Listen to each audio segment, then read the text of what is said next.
Welcome back to the Grant Show. Now we're going to talk about what happened in Buffalo over the weekend. Some 13 people injured, 10 dead, mostly African Americans. Now, you will not get a discussion of the shooter or his name or anything like that from me. Yeah, I'm not going to sit here and debate with anybody.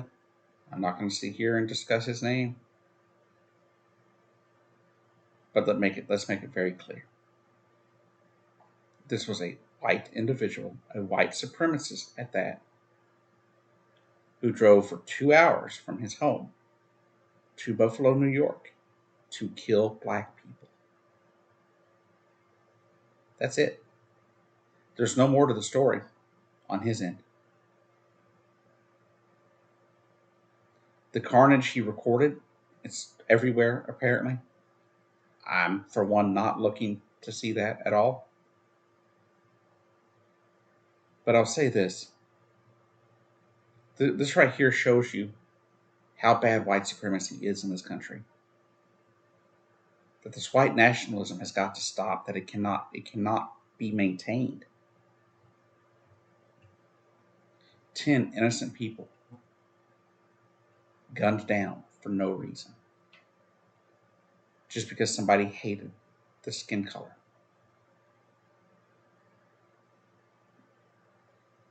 Later this week, I will have a video out discussing the victims. But I want you to know, things like this are not okay. Things like this deserve outrage, and rightfully so. Most of America is appalled by this. But I guarantee you there are people out there that are okay with it. I'm sure the previous president would say there were good people on both sides.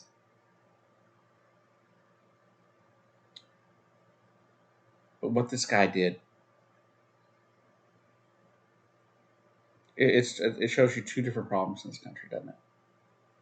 It shows you how anybody can have a firearm. That anybody can get a gun, doesn't matter who they are. And it shows you that racism is alive and well.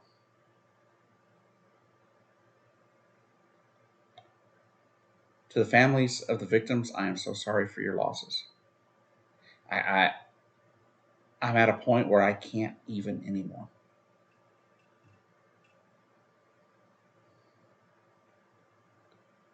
Been seeing stories like this since I was in high school.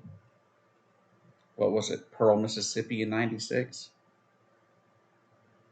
Or was that a little later? I may have my years mixed up. Columbine in 99.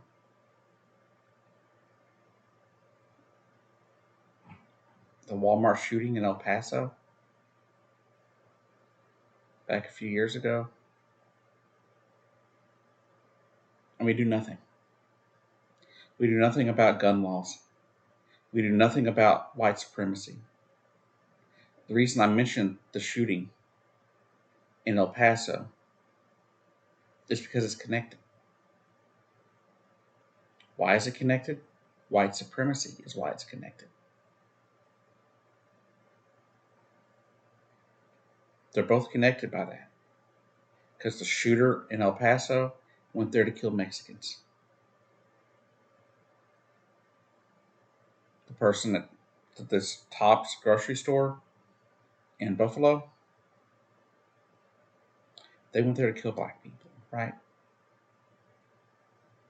It's all about white supremacy. So when are we going to stand up against it? When are we going to stop allowing it? When do we fight back against racism that leads to this stuff? And no, it wasn't video games that caused him to do this. I've played violent video games for most of my life. I haven't murdered a store.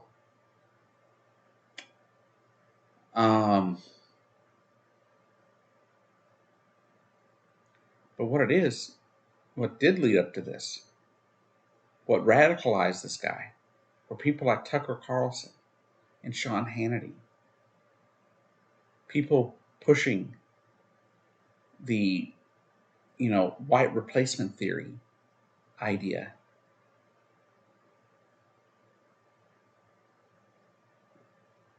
A theory that's been thoroughly debunked. What it is, though, is you got a bunch of white people who think that because people want their equal rights like white people have, that they're trying to steal their rights.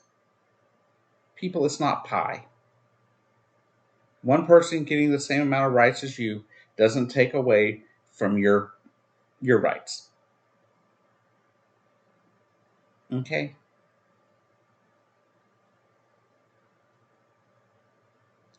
But there's a reason I'm kind of calm in this right now. It's because I don't understand it anymore. I always thought there'd be a chance that we would change. But the fact is, we will never change in America. America is America. And there's always going to be idiots with guns. There's nothing we can do to stop them. NRA will never allow it. Second is we'll never come face to face with the skeletons in our closet of racism and what it's done to this country. Why? Because places like Texas and Florida keep banning books that talk about anything of what black people had to go through.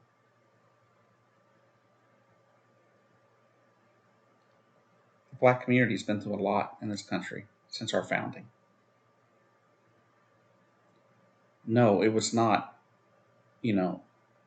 peachy keen during slavery, like some people try to push. I had somebody a few years ago trying to convince me that slaves were treated properly and decently. Well, first off, you lose treating people properly by the moment you call them a slave, right? The moment that you force them to do labor without any kind of pay and with no free will to do said labor,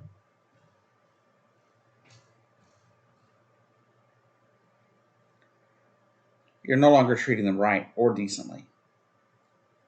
But on top of that, they were beaten, they were abused, they were whipped, they were hung.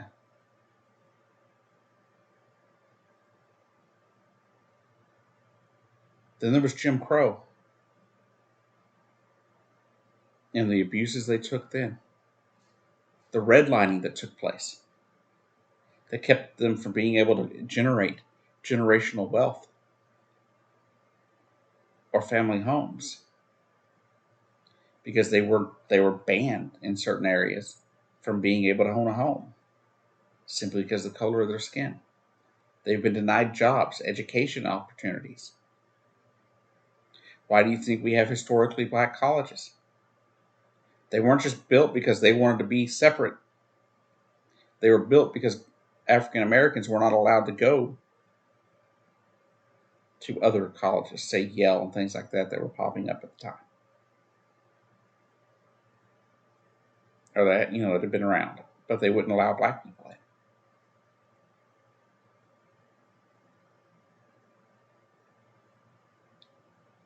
And this right here is why you hear people say Black Lives Matter. Because we're not saying nobody else's lives matter, but we're saying that Black Lives Matter too, that they are just as important as anybody else's lives.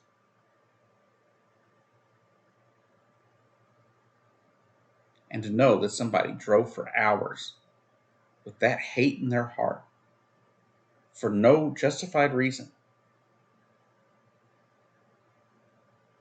18 years old, there was no life you could say they lived. There are going to be people out there that support this shit.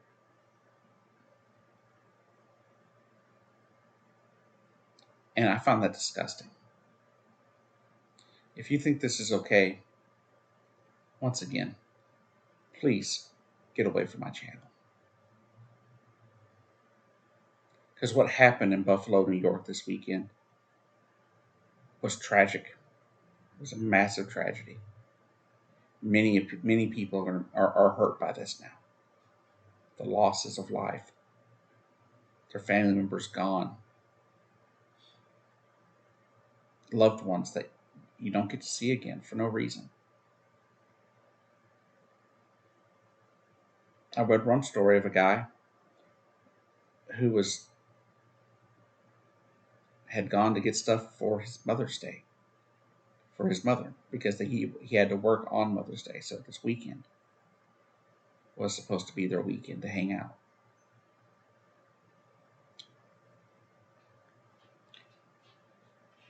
Heard a lot of stories about a lot of these people, and as more stories come through, I will compile them and I will make a video either the end of this week or next. But I'm beyond heartbroken for these people. I really am. I'm beyond heartbroken. I don't know what to say.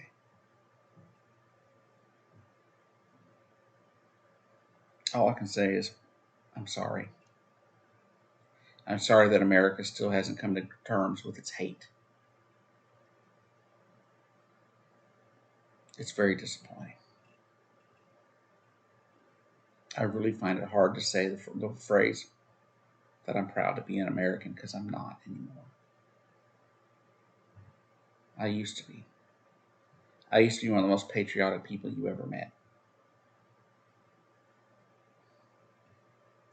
Flag waving, red, white, and blue everywhere kind of person who supported this country through thick and thin.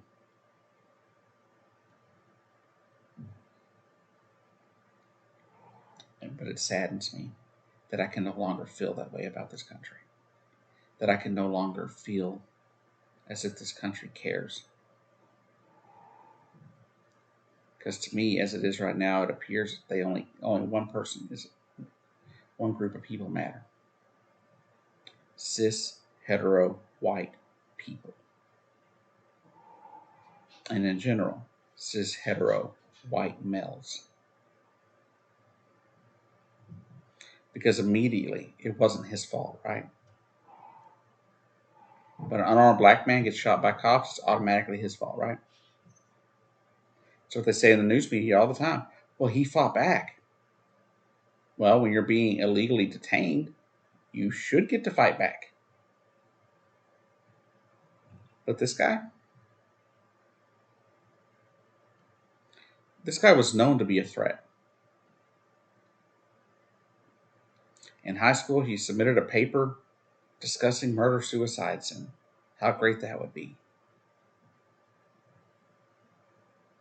And don't give me this BS line that they're already going with, that he was crazy. No, the man's not mentally ill. He is full of hate. Quit giving these people excuses. He's a murderer, plain and simple. He deserves a bullet in the brain. But I hear that the state of New York does not have the death penalty. But if they did, he would deserve it. And so does anybody else that commits a mass murder.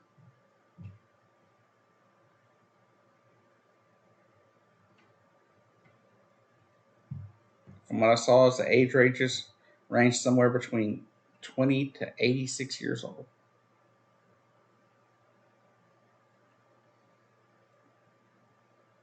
Tell me why that was okay. Tell me why Fox News immediately started defending the guy, saying video games caused or he was crazy. It's because they don't want to deal with that actual fact that white supremacy is alive and well in this country, and it needs to be stamped out.